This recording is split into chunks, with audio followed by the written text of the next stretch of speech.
vowed to transfer schools with my childhood friend when he claimed he was being bullied. But the day before we were to finalize the transfer, he backed out. His friend teased him. Man, you faked being a punching bag just to get rid of Alice Wiley? That's cold. You two have been thick as thieves since forever. Are you really cool with her going to a new school alone? Shane Page brushed it off. It's just another high school across town. Not a big deal. I'm tired of her always being up my ass. This works out perfectly. I stood frozen outside the door for a long time. Finally, I turned and walked away. On the transfer form, I crossed out Othaport High and filled in the international academy my parents had been pushing for. Everyone seemed to forget that Shane and I were never equals. The moment I overheard the truth, my heart slammed against my ribs. In the past month, my childhood friend, Shane Page, had been feeding me stories of being jumped, framed, and humiliated at school. I threw myself into shielding him, but I couldn't block every blow. When it became unbearable, I suggested he transfer schools for a clean slate. That day, he was soaked from a bucket of ice water, his sharp cheekbones ghostly pale. He grabbed my hand, trembling. I can't face a new place alone. We'd been inseparable since kindergarten, walking to and from school together for over a decade. Deep down, I'd been nursing a quiet crush on him. So, in a rush of loyalty, I promised, "Don't worry, Shane. I'll go wherever you go." But standing outside that private room, I realized it was all a cruel ruse to push me out of his life. Does he hate me that much? Inside, his friend kept talking.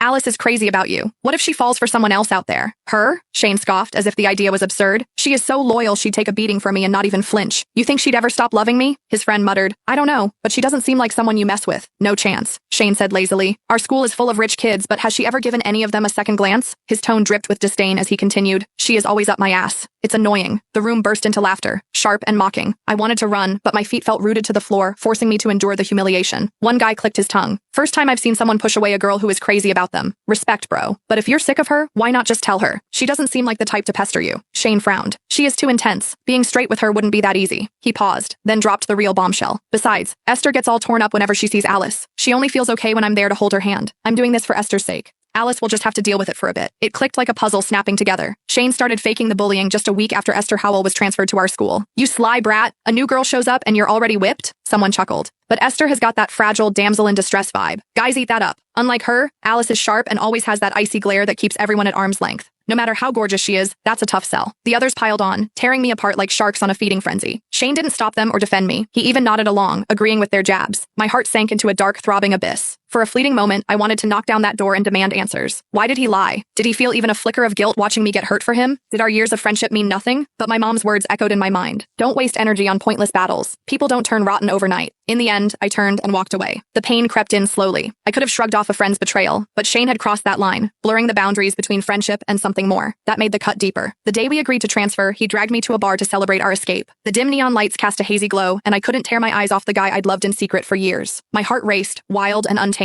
When he leaned in to kiss me, I didn't pull away. Years of bottled up feelings surged, overwhelming me like a tidal wave. Unable to hold back, I asked, Shane, what are we now?